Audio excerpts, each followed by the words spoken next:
Y'all, I think it must have been really cool and really fascinating and scary sometimes to be a disciple. One day, Jesus and the disciples were on the hillside, and this really amazing thing happened. The Bible tells us there were 5,000 people gathered there, and that was just the men. There were also women and children, so there must have been so many more people there than just 5,000. And Jesus and the disciples fed them with 5 loaves of bread, and 2 fish. They fed all those people with just that amount of food. I can't imagine how exhilarating and exciting that must have been. But then something crazy and scary happened just a few hours later. Jesus wanted to pray, so he told the disciples to go across the lake on a boat. And while they were on the boat, the waves started going nuts and started crashing, and the disciples were so scared. They didn't know if they were going to make it. They didn't know if they were going to live. Can you imagine how scared they must have been? They thought the boat was going to crash. They didn't know if they were going to make it through the night. I can't imagine how scary that must have been for them. They didn't know if they were going to die. They didn't know if they were going to see their families again. I can't imagine how that must have felt.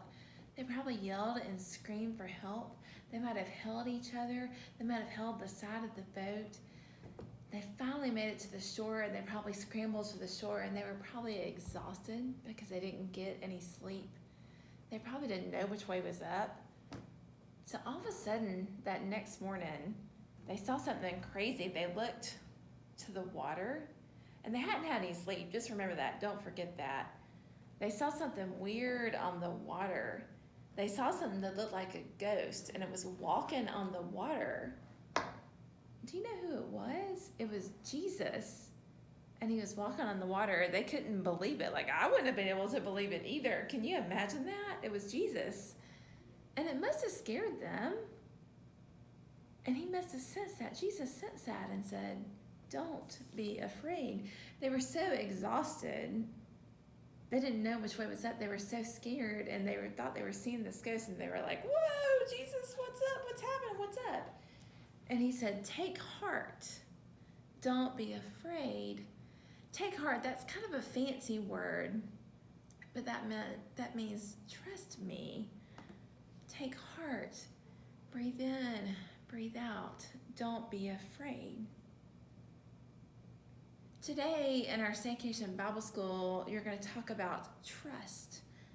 You're going to learn about the things that make you scared. They were scared that night. They had just seen something amazing the day before, and then they went through one of the scariest things possible.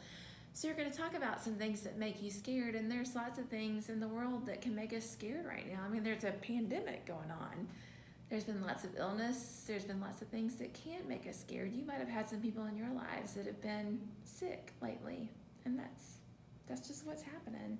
So we're going to talk about some things that might make us scared, but we're going to talk about ways we can trust. Awesome are your feet when they trust Jesus.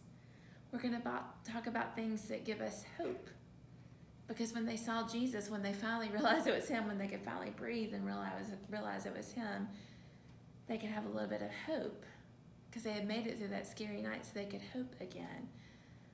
They could trust in him because he brought them through that night. So we're going to acknowledge the things that make us scared, because there are lots of those in the world. But we're going to talk about things that give us hope and ways that we can trust again too. So as we go throughout our Staycation Bible School today, let's think about all those things, okay? Thanks, y'all.